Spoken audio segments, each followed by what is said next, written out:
नमस्कार मित्रांनो, trade for प्रॉस्पेरिटीमध्ये मी तुमचं सगळ्यांचं स्वागत करीत आहे.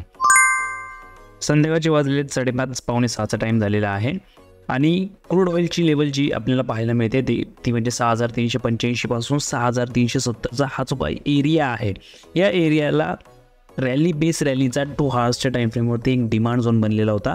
त्याचबरोबर मागे जर आपण पाहिलं तर या लेवलवरती एक एरिया ऑफ व्हॅल्यूचं सुद्धा क्रूड ऑइलमध्ये या लेवलने काम केलेलं होतं. सेम लेवलवरून आपण एक रिजेक्शन एक्सपेक्ट करतोय मार्केटमधून. यासाठी आपण 6400चा जो कॉल आहे पण बाय केलेला आहे, ज्याची प्राईस 185च्या आसपास मला त्याची प्राईस मिळालेली आहे, ज्याचा स्टॉप लॉस मी प्लेस करतोय 175च्या बिलो. टार्गेट असेल माझं नियर बाय 6475ला. एक 15 मिनिट्सवरती एक सप्लाय झोन मिळालेला होता, जो काही फॉल आलेला होता, ड्रॉपमधला तो सप्लाय झोन होता. तर डिमांड झोनपासून सप्लाय झोनपर्यंतचं एक रिजेक्शन मी एक्सपेक्ट करतोय. जर प्रीमियमवरती जर मी पाहिलं तर हे टार्गेट मी नियर बाय 220च्या नियर बाय एक्सपेक्ट करतोय. तर 215पर्यंत आपण एक टार्गेट लावून याला ट्रेड करूया. जर इन केस टार्गेट कंप्लीट झालं आणि प्राईस युटर्न मारायला लागली तर आपण हा ट्रेड जो काही प्रॉफिट असला आहे त्याच्यामध्ये क्लोज करण्याचा प्रयत्न करणार आहे.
एकशे 98च्या खाली काढून टाकू, उगाच नको ओव्हर स्ट्रेच करायला, नाही का. आणि परत एक तर निगेटिव्ह ट्रेंड आहे ओव्हरऑल पाहिलं तर.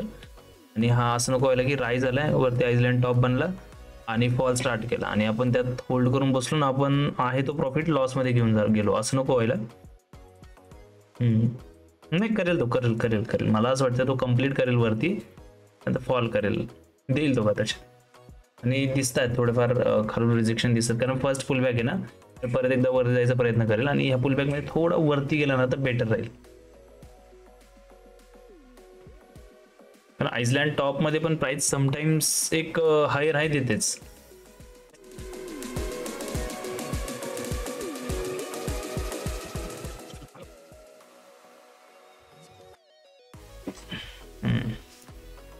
स्टॉप प्राइस 198 नाही का, आणि हा 195. ओके, बसली हे काय बसली अशी, अच्छा 165 बसली, सॉरी 194 195 मॉडिफाईड. यस, ओके ठीक आहे. म्हणजे खालून ट्रेलिंग करूया आपण. अरे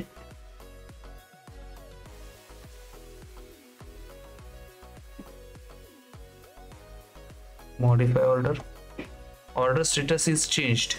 उडाली गेली 198ला ऑर्डर गेली. चल प्रॉफिट बुक झालेला आहे ऑलमोस्ट नियर बाय 6,000 रुपयाचा प्रॉफिट बुक झालेला आहे. 6,107 रुपीजचा